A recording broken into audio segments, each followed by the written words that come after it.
कुंज बिहारी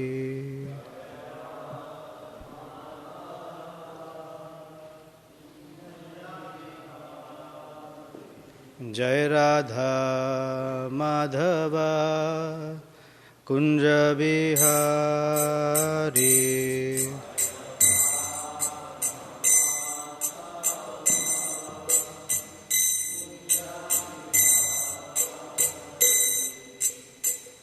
गोपी जना वल्लभा गिरिवरधारी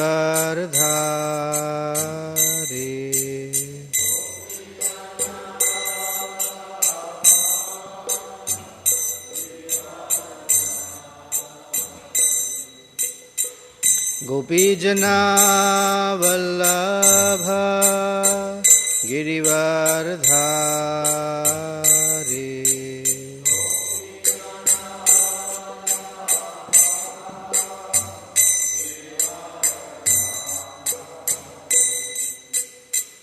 यशोदानंदन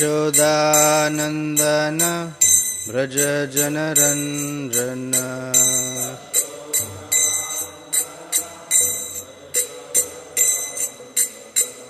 यमुना तीरावनचारी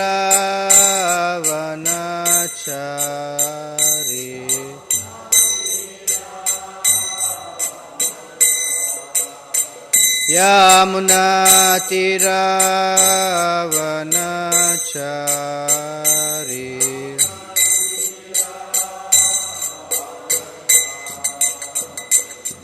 जय राधा माधव कुंज विहारी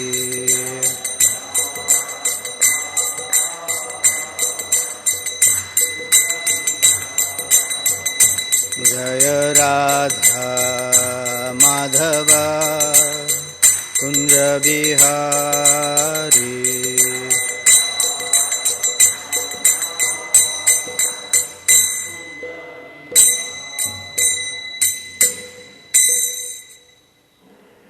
जय ओम विष्णुपाद परमहंस परिव्राजकाचार्य अष्टोत्तर शतश्री श्रीमद् His Divine Grace AC Bhakti Vedanta स्वामी शिल प्रभुपाद की जय।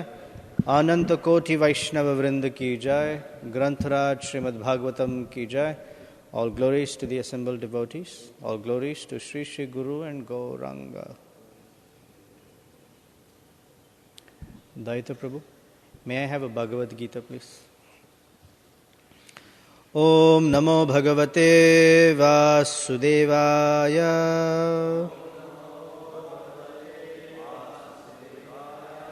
Om Namo Bhagavate Vasudevaya.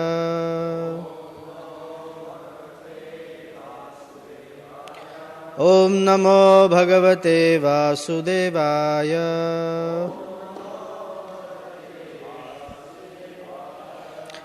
Grantaraj Srimad Bhagavatam, Canto 5, Chapter 11, Jadabharata instructs King Rahugana, Text 6. Dukkham sukham vyati karam cha tivram kalopapannam phalam avyananti आलिंगमाया रचितांतरात्मा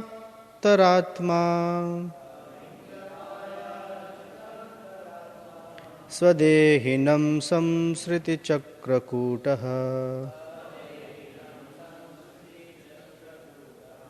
दुःखं सुखं व्यतिकरं च तीव्रं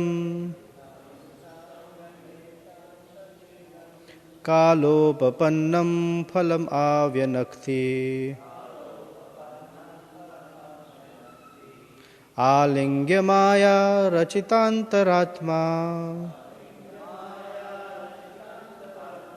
स्वदेहिनं संसृतिचक्रकूटः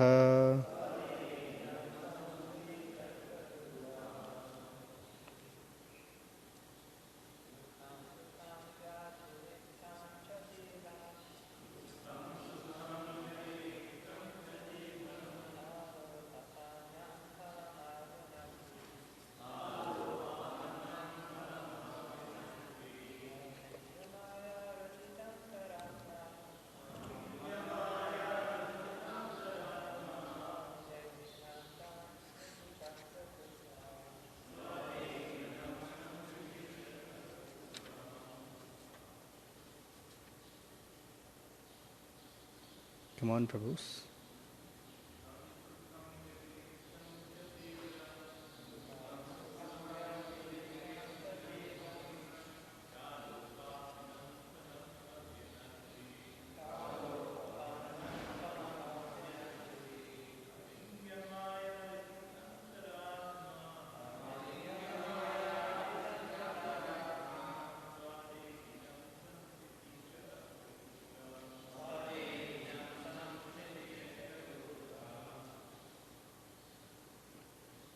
One more.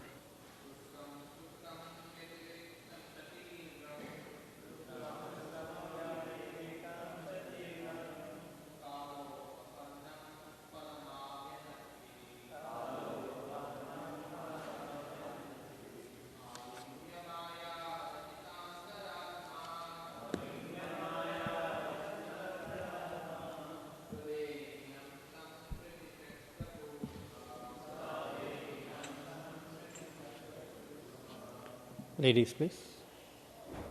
Go ahead.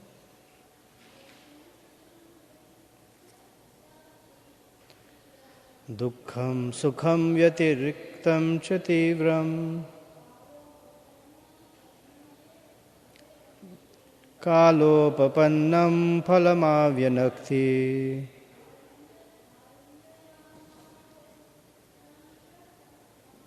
Alingamaya rachitantaratma Swadehinam samsriti chakrakutaha. Okay. Dukkham, unhappiness due to impious activities. Sukham, happiness due to pious activities.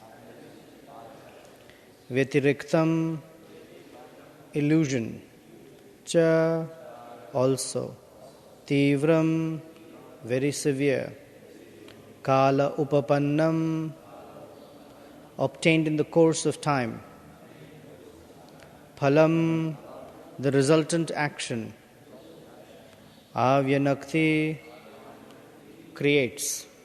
Alingya, embracing. Maya rachita, created by material nature. Antaha atma, the mind. Swadehinam, the living being himself. Samsriti, of the actions and reactions of material existence. Chakrakutaha, which deceives the living entity into the wheel of time. Translation and purport by Srila Prabhupada Ki Jai. The materialistic mind, covering the living entity's soul, carries it into different species of life. This is called continued material existence.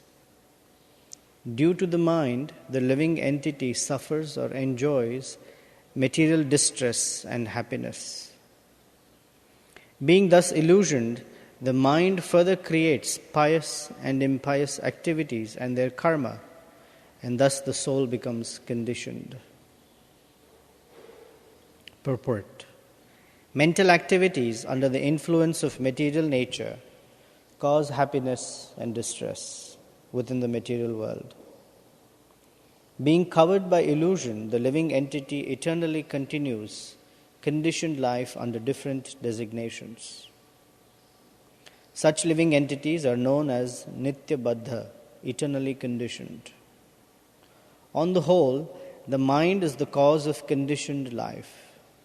Therefore, the entire yogic process is meant to control the mind and the senses.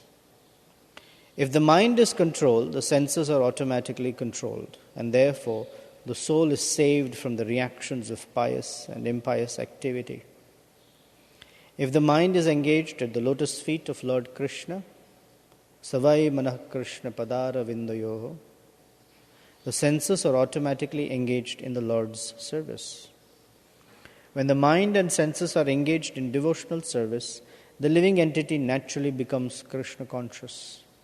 As soon as one always thinks of Krishna, he becomes a perfect yogi, as confirmed in the Bhagavad Gita.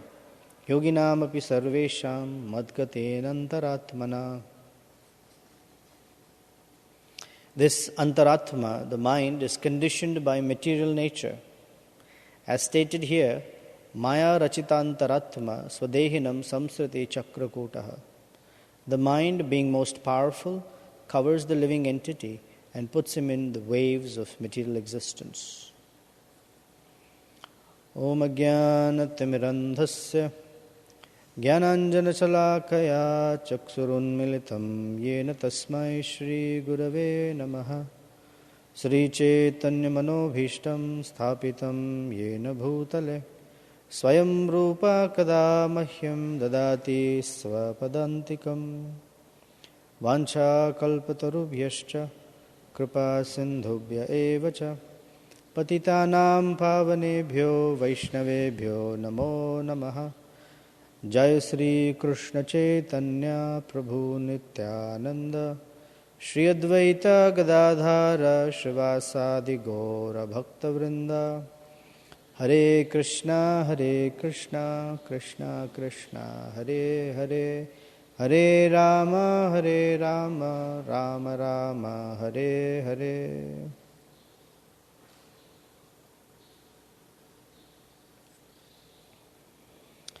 The essence of this verse is that happiness and distress actually do not exist in the material sphere. Or more precisely, they don't exist in the circumstances. Happiness and distress exist in the mind of a person looking at or experiencing the circumstance.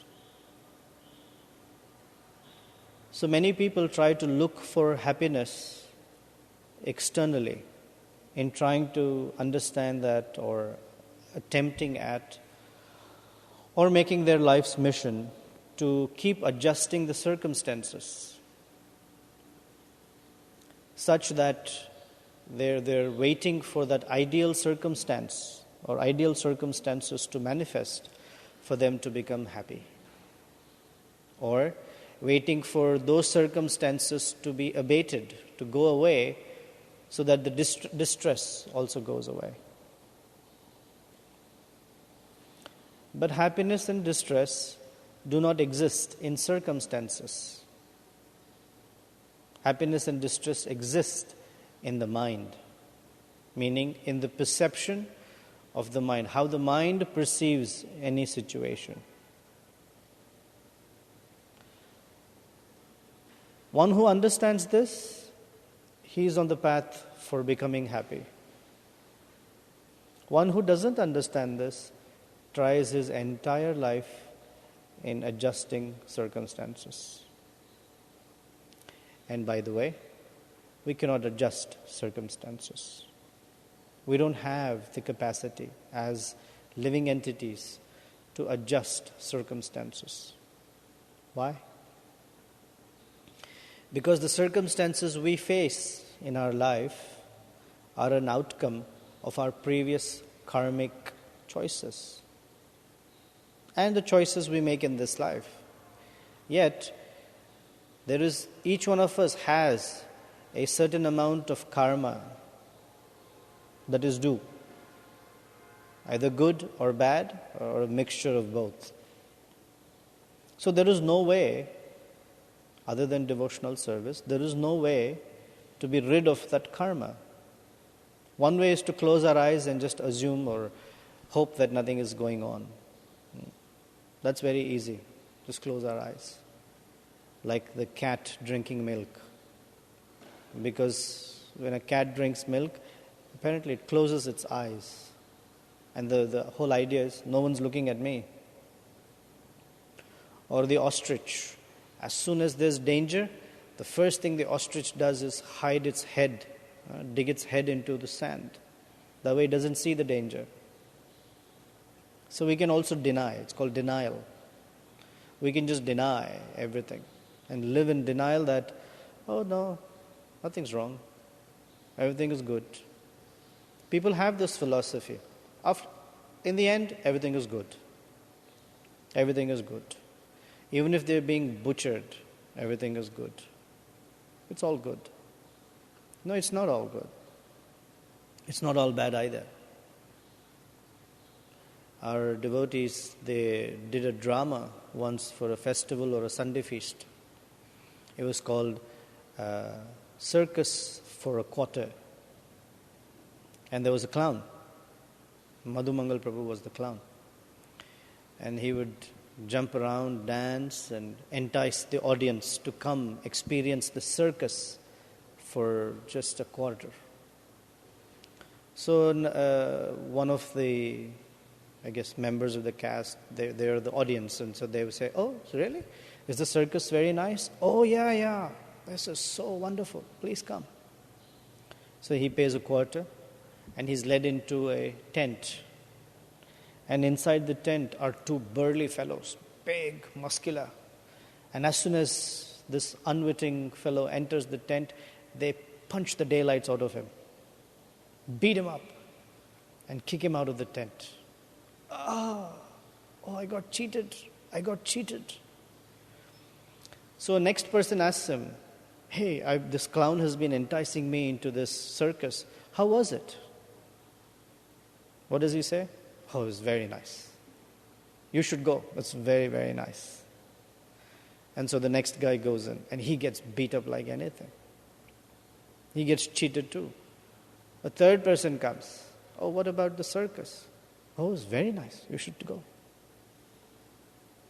You should go." Because no one wants to say, "Oh, it was miserable. I got cheated."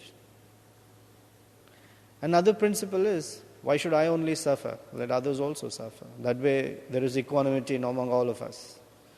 Why should I declare to the world that I'm a fool? Let everyone get beat up. So that was the drama. So like this, everybody is suffering. Everybody is suffering. The king is suffering. The President of the United States is suffering. The little jobless fellow is suffering. The wife is suffering. The husband is suffering. The child is suffering. The animals are suffering. The trees are suffering. Everyone's suffering. You ask them, how's life? Very good. Good. No complaints. Nothing to complain about. Really? And so this whole idea of happiness and distress is all distorted. As soon as the circumstances align themselves the way I want it, I think I am happy. But there's a problem. The mind is very finicky. It cannot decide what it wants. Suppose the mind says, I want these circumstances to align in this way. Even if such things happen, the mind immediately says, but actually I didn't want it this way. I wanted it that way. So the mind has two functions. It's called sankalpa and vikalpa. Sankalpa means it's a determination of what it wants. And vikalpa means a quick change of decision of what it doesn't want. And so the mind is always shuttling between these two stages. I like this. No, actually, I didn't like it that much. I want it that way. But really, I didn't want it that way. Constantly shuttling between I want, I don't want. I want, I don't want. I like, I don't like. And these I like, I don't like states of mind, they push the living entity to do something about it. Suppose it says, I like something. Then the mind impels the senses to go after what the mind likes. And then it says, well, I don't like it. So the senses withdraw and go for something else that the mind likes. So this way the senses are constantly being pushed upon the dictates of the mind. And those pushings become activities. And those activities in turn are called karma. Both the actions and the reactions associated with those activities. Just because we changed our mind after doing something, we cannot say that I don't want the karma from it. Suppose I slapped someone and I say, well, actually I didn't want to slap you. But the karma is already there. The reaction for such action is going to come. So the problem is not in the circumstances. The problem is not in how life is manifesting for us. There's no problem in that. The problem is in how the mind is perceiving everything. So the first order of business for a yogi, for a spiritualist, is to culture the mind. If he or she does not culture the mind, then one can take it for sure, take it for granted, that the perpetuation of life and death is going to continue. There is no stopping of this, one lifetime after another. Now Krishna describes this in the Bhagavad Gita, chapter 15, text 7 onwards. These are beautiful verses. In fact, these verses describe or give us insight into how karmic cycles work. So he starts the 7th verse with a real identity of ourselves. He says, Mamaivamsho jivaloke jiva bhuta sanatanaha. That the living entity is nothing but a part and parcel of me, and is an eternally fragmental part of me. That is our real identity. So this should be a fantastic realization the moment we understand we are parts and parcels of Krishna. And in the next 2 lines he says, Manasashtan indriyani prakritisthani karshati. However, because of the mind and the 5 senses, together 6. Manaha shashtani indriyani. The 6 senses, including the mind. Prakritisthani karshati. The living entity within this material world is subjected to the struggle for existence. Karshati means struggles. Anyone not struggling? Struggling. Everyone's struggling. So just to survive, one has to struggle because one has one's mind and senses. Then he says,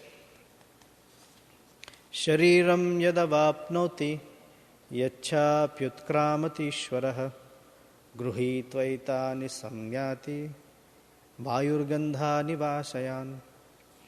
The living entity in the material world carries different conceptions of life from one body to another, as the air carries aromas. Thus he takes one kind of body and again quits it to take another.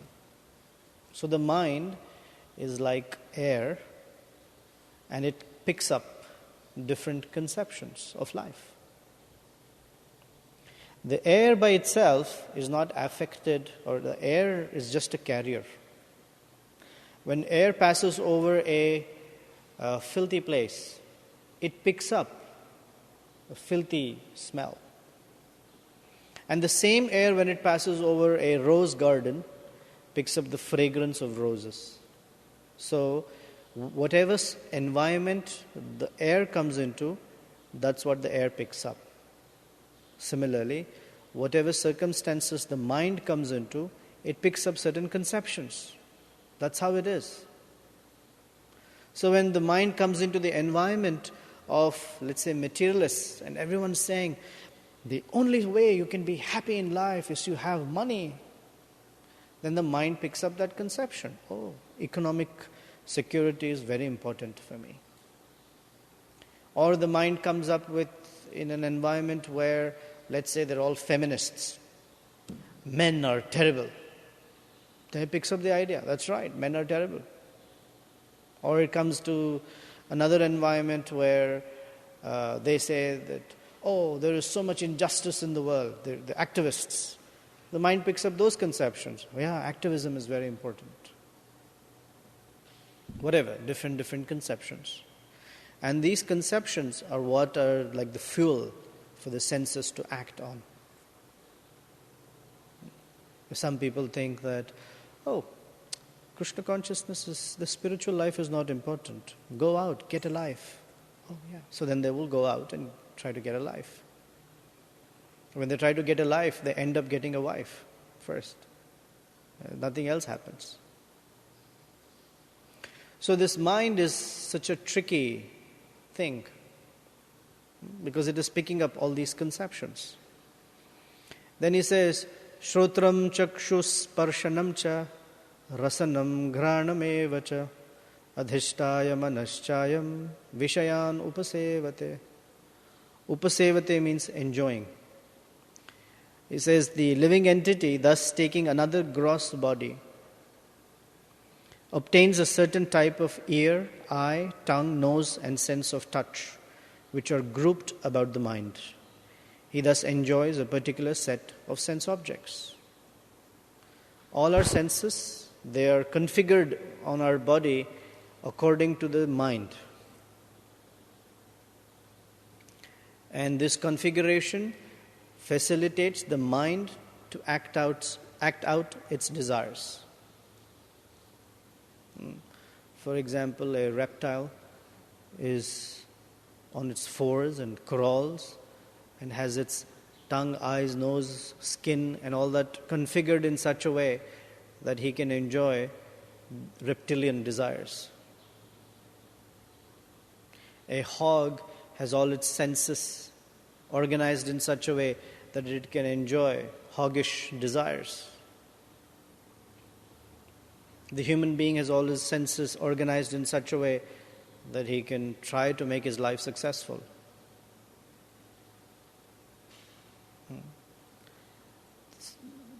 And that's how the mind takes the senses and moves within life. Then he says, Utkramantam sthitam vapi bhunjanam va gunanvitam vimudha nanu pashyanti jnana chakshushaha. In Krishna consciousness, if you didn't learn any other word, the word mudha is very helpful. Especially vimudha and mudha. They tell us where we are beginning with, where we are beginning from. Vimudha means super bewildered. That's where we start. So Krishna says, the foolish cannot understand how a living entity can quit his body, nor can they understand what sort of body he enjoys under the spell of the modes of nature. But one whose eyes are trained in knowledge can see all this.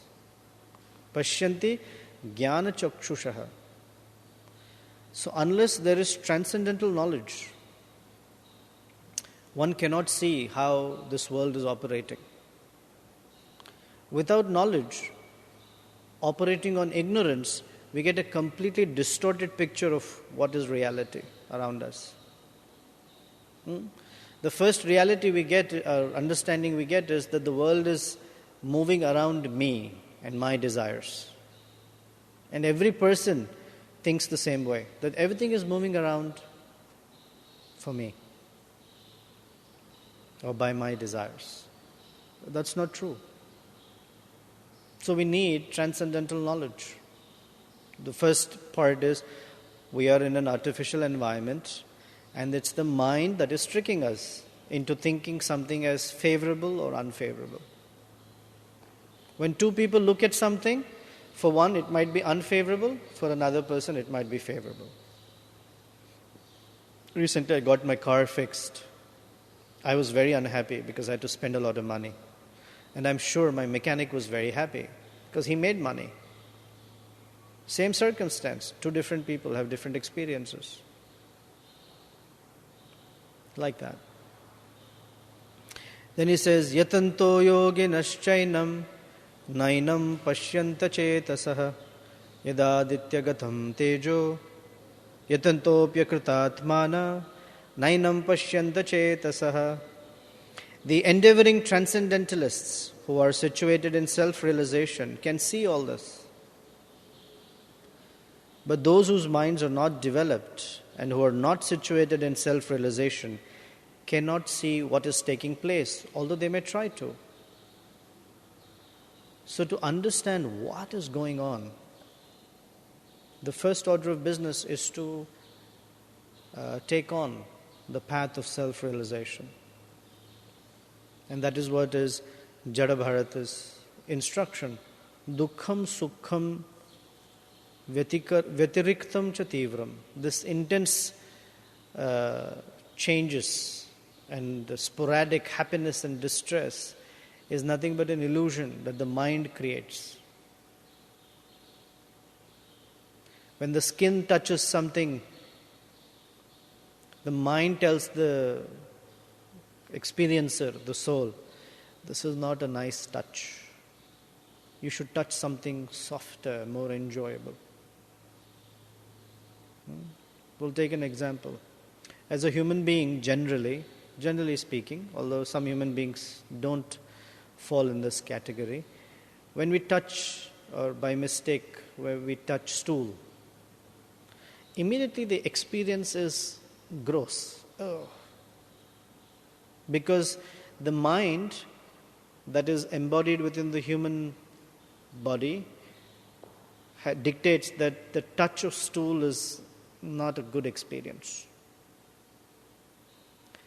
But the same mind, when it is embodied by the hog, it's the greatest touch he can ever aspire for. Yummy, this is so good.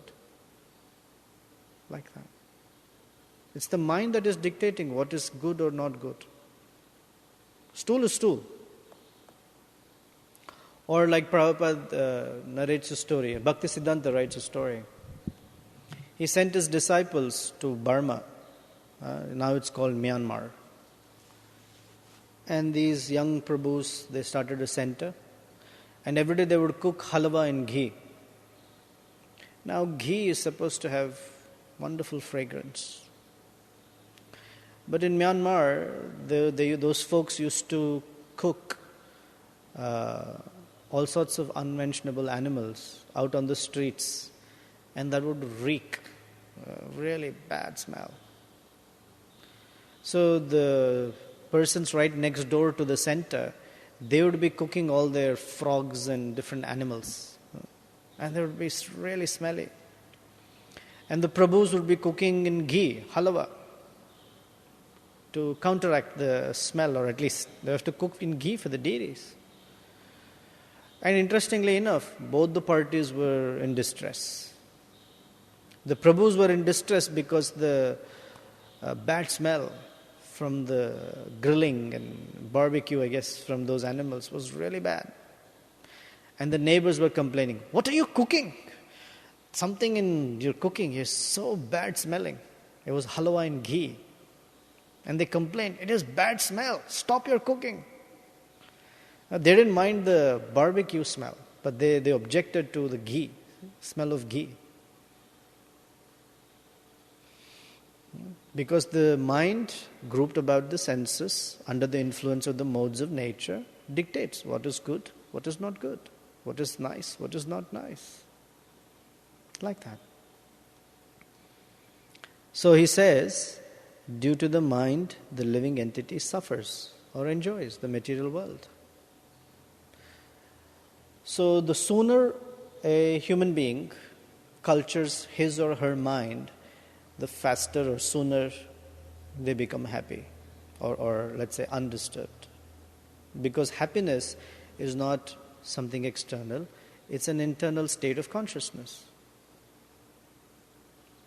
So the circumstances can become very unfavorable.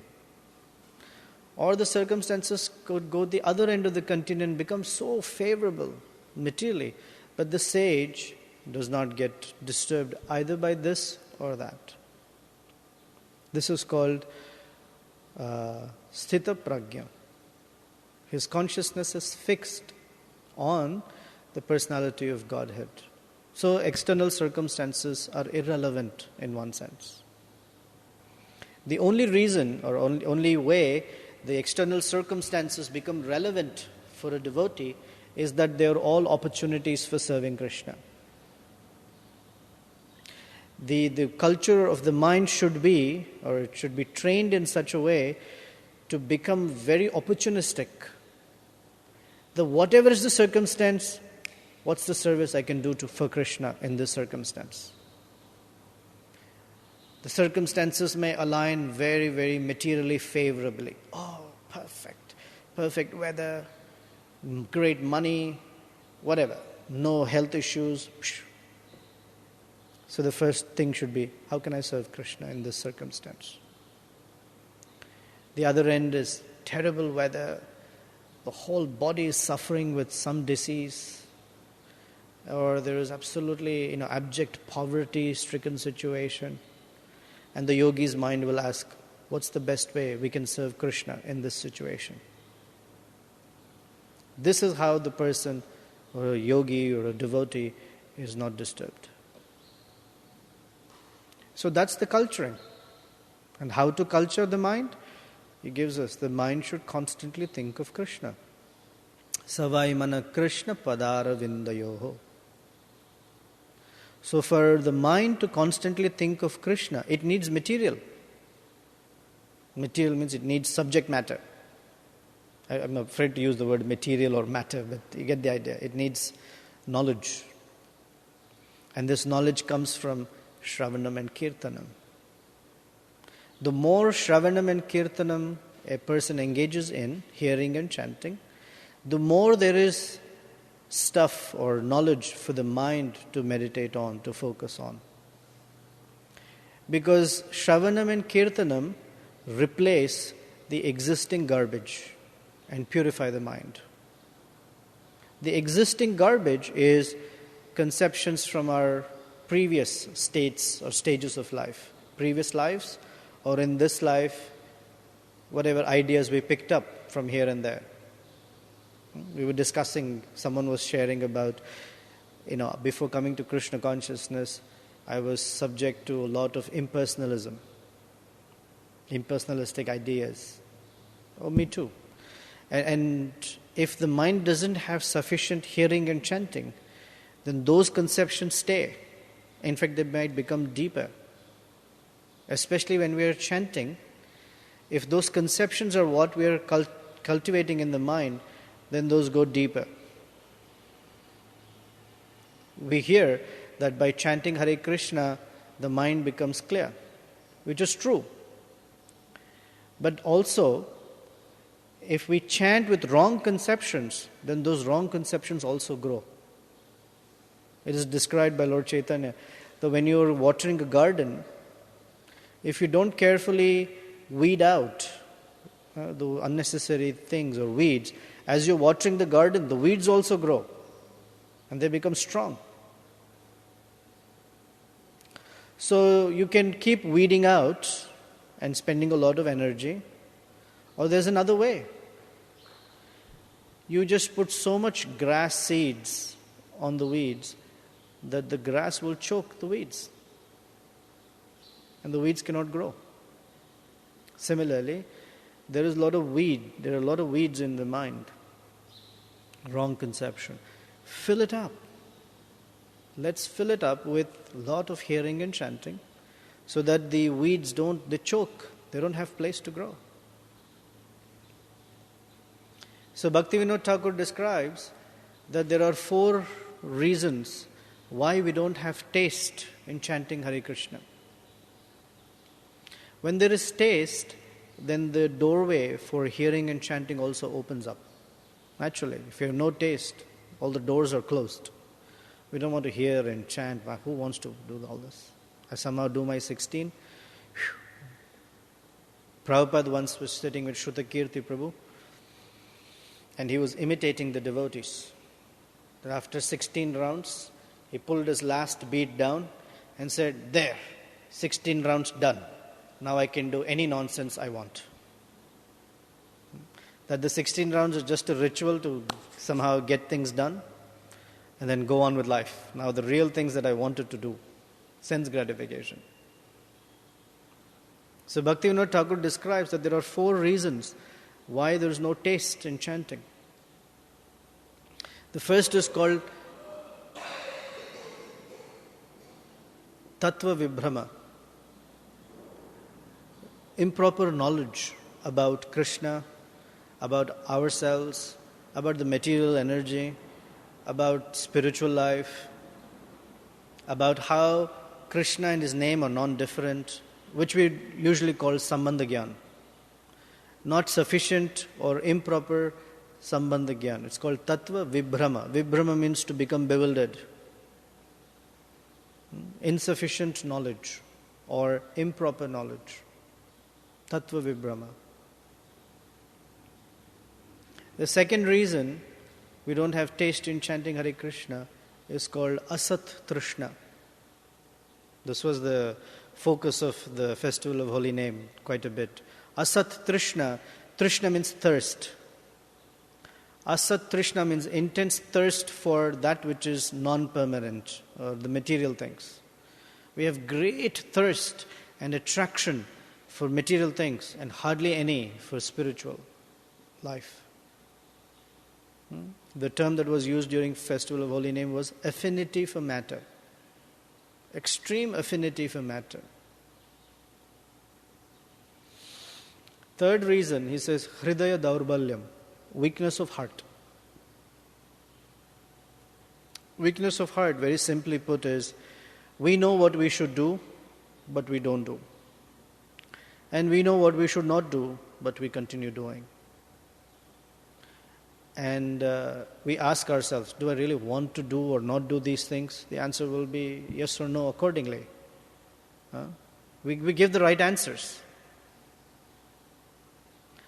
But we are driven to doing something against those right answers.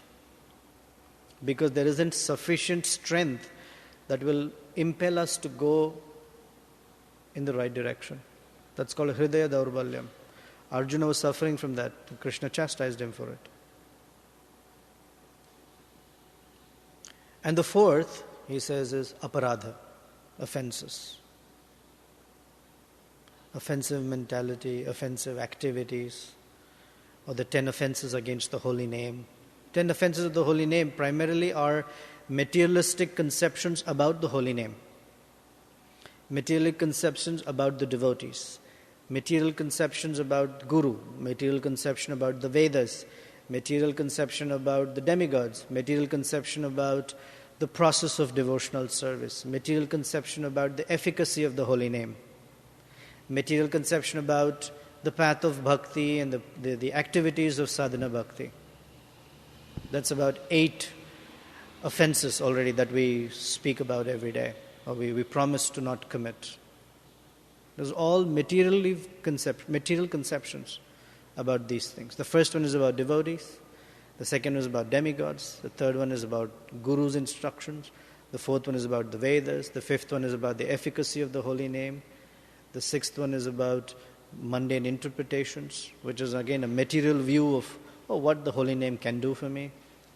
The seventh is the material conception about how the process of devotional service works. I can sin and then I can chant and everything will be okay. Or another material conception about the process of devotional service itself, such a materialistic view that bhakti is a ritual. And the 9th one is preaching to the faithless. And the 10th one says, holding on to all these material conceptions despite being given so many instructions on this matter. I'm holding on to the idea, no, these are very dear to me. I am right. Any devotee who operates on the principle, I am right, suffers a lot actually. Because when we see some things, I am right. Because I saw it, I heard it, I'm right. The paradigm to operate as a devotee is, I may be wrong. Who knows? I may be wrong. At least that opens the door for another perspective. I may be wrong. Let me go find out. And in any situation, the first place to correct is our own heart. If I'm seeing something wrong, hey, why is my mind attracted to something wrong? Because there is resonance in the heart with that wrong thing. A sadhu doesn't see anything wrong because the heart is clean. When we see faults, when we see mistakes, that means it's there within us. That's why we can recognize it. Like it said, it takes one to know one. So it takes mistakes to know another mistake, or a fault to know the other fault. Now, there are two ways of looking at a fault. One way of looking at a fault or a mistake is according to my experience and perception of things. Like someone didn't say Hari Bol to me. We take that as a mistake. Well, devotees are meant to be very friendly. Why you can't say Hari Bol to me? And such paradigms, according to what my mind says, is usually wrong.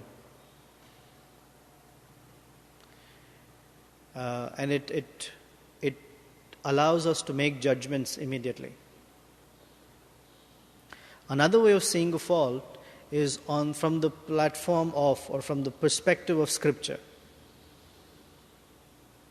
Then it's not so bad. But it should be our service to look at it. From the platform of Scripture means in relation to the principles of sadhana bhakti, you can look at a behavior and say, well, they don't match. Understand? That way we are removing ourselves from the picture. In the former case, we jump to conclusions very quickly. There are conclusions that I am right and the other person or that behavior is wrong. In the latter, when you're looking at it from the angle of Scriptures, it allows us to find out more why something is happening. Our desire for understanding a broader picture. Once you understand a broader picture, you can understand why someone said or did something. It's called seeking to understand. Generally, we have, when two people are either disagreeing and they're talking to each other, each person is very interested in being understood. So, you and I are discussing, and my first thing is, I want you to understand why I'm saying what I'm saying. And you're trying the same thing. You want me to understand what you're saying.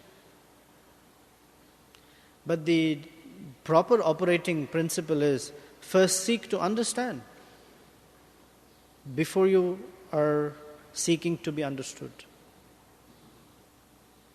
What is going on? I see something. Please tell me. Give me more information. Before I make all my judgments or my understanding of the situation, I'd like to know. That removes the chances of our jumping to conclusions. And so we don't commit mistakes or offenses towards devotees. So this is different ways of culturing the mind. Most importantly is the constant or engagement as much as we can in the remembrance of Krishna or in relation to Krishna always. Okay, any comments, questions, thoughts? I'm okay if there is none. It wouldn't bother me. Yes, Siddharth. Hare Krishna, Prabhuji. Thanks for explaining how the happiness and distress is residing in the mind, but not so much in the circumstances. I appreciate the point. But it also seems that even in devotee life, we understand and appreciate that circumstances can make us more comfortable and feel relaxed. Like, for example, we don't sit in the room with the windows closed and fans off, lights off. Without change, we take some effort to change it. Because we are Anandamaya Abhyasat, we don't seek out distress. Okay. That's not our nature. Yeah, but we put in effort. The point is, we put in effort to make ourselves relax. Yeah, that is because we are still conditioned. But if you read the austerities of Prithu Maharaj, he sat in the middle of summer, in the middle of fire. He's in severe distress. Or Chavana Muni, or whoever, stood in water. Shaubari Muni. Chavana Muni meditated underground with only 2 holes for the eyes were kept open. Why? It is one way of going beyond that bodily comfort is happiness. Our process, thankfully, is not like that.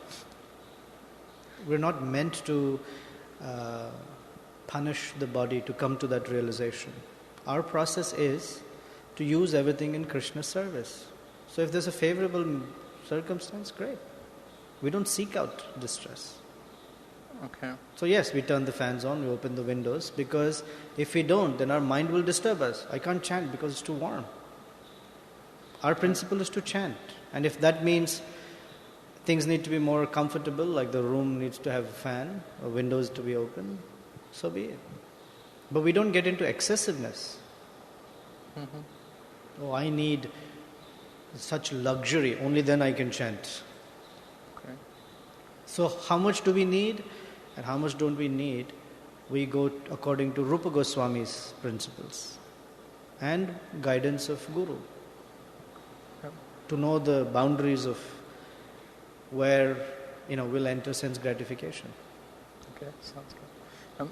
A related question is, we understand that our suffering or suffering experienced by the body, even if it's not at the mind stage, mind is ultimate thing, but even when we experience some situations, we understand that it's because of karma. Is it true that when you give these examples of Shaubira Muni, etc., and other sects which torture the body, actually, is it true that they exhaust the karma, and that's why is one of the concept also that rather than in addition to controlling the mind, does it also serve the purpose of exhausting the karma, so in the future there is no suffering because of previous activities? I've not heard like that.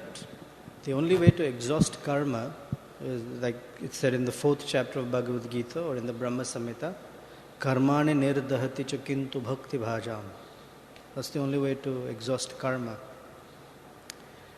But what I understand, the reason the body is put into extremes like that is to culture the mind to detach from the bodily conception that I am this body. So the mind first learns to tolerate. That's the whole thing. And from tolerating, it comes to detachment.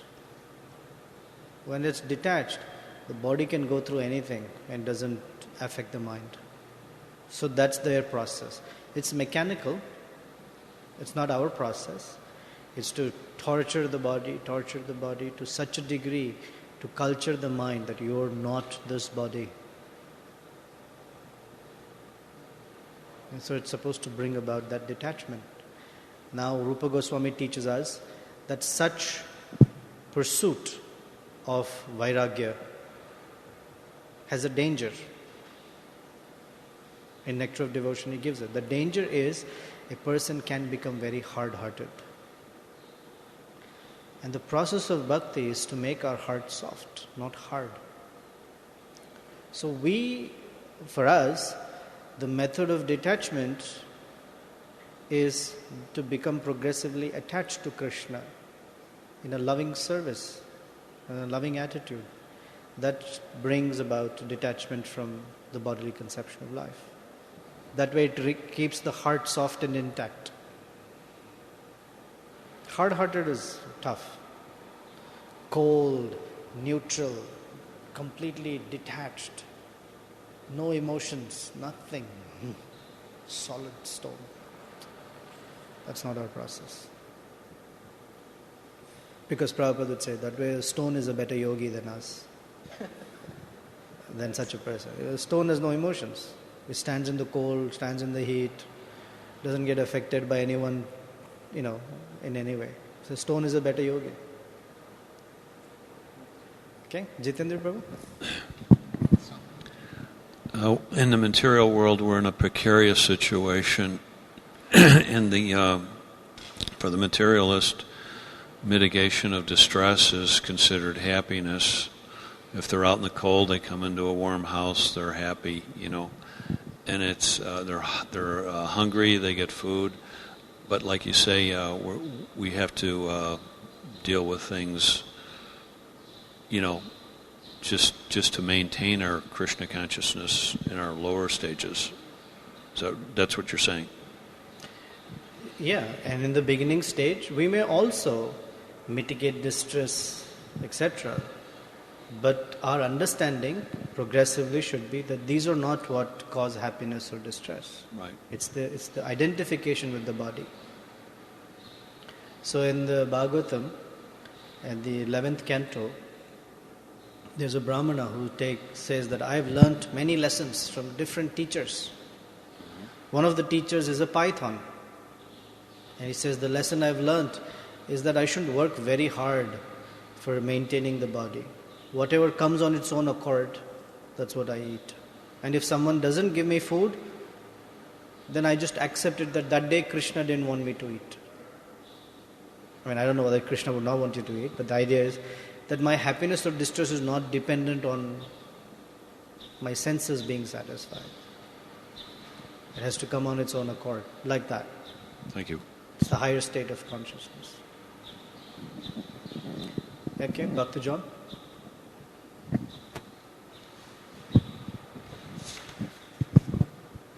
Hare Krishna. Hare Krishna.